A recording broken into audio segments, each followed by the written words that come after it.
अस्सलाम वालेकुम।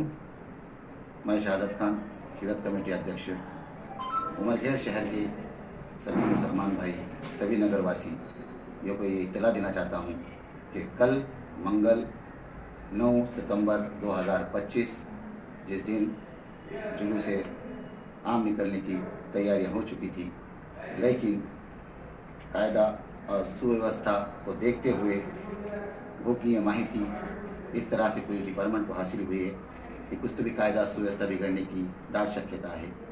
इसलिए ये कल का होने वाला जुलूस कुछ दिनों के लिए मुअत्तिल कर दिया गया है, पोस्टपोन कर दिया गया है।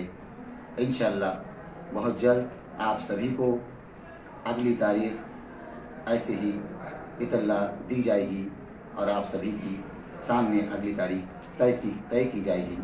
इस बात को बताने के लिए मैं आपके सामने हाजिर हूँ।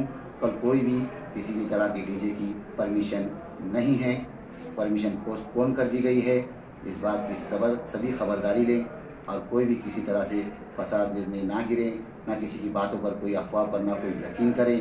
अपनी बात जो भी सीरत कमेटी की बात है, मैं आप सभी की तरफ से आप सभी को बता रहा हूँ कि यहाँ कल जुलूस की परमिशन पोस्टपोन आगे ढकल दी गई है और इंशाअल्लाह आगे आपको ये परमिशन बता दी जाएगी इंशाअल्लाह।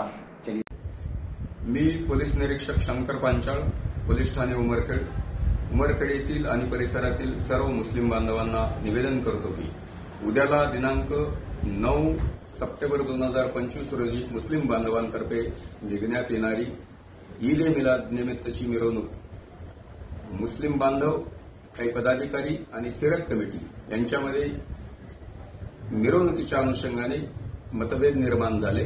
त्यांच्यात एकवाक्यता झाली नाही आणि पोलिसांना मिळालेल्या गोपनीय माहितीच्या आधारे उमरखेड येथे काही असामाजिक तत्वांकडून शांतता व सुव्यवस्थेस बाधा पोहोचवणारे कृत्य होण्याची दाट शक्यता असल्याने आणि त्यातून गंभीर कायदा व सुव्यवस्थेचा प्रश्न निर्माण होण्याची शक्यता असल्याने उद्याची होणारी ईद ए मिलाद निमित्तची मिरवणूक तुर्तातुर्त रद्द करण्यात येत आहे। सीरत कमिटीशी समन्वय साधून पुढील तारीख आपणाला कळवण्यात येईल। धन्यवाद।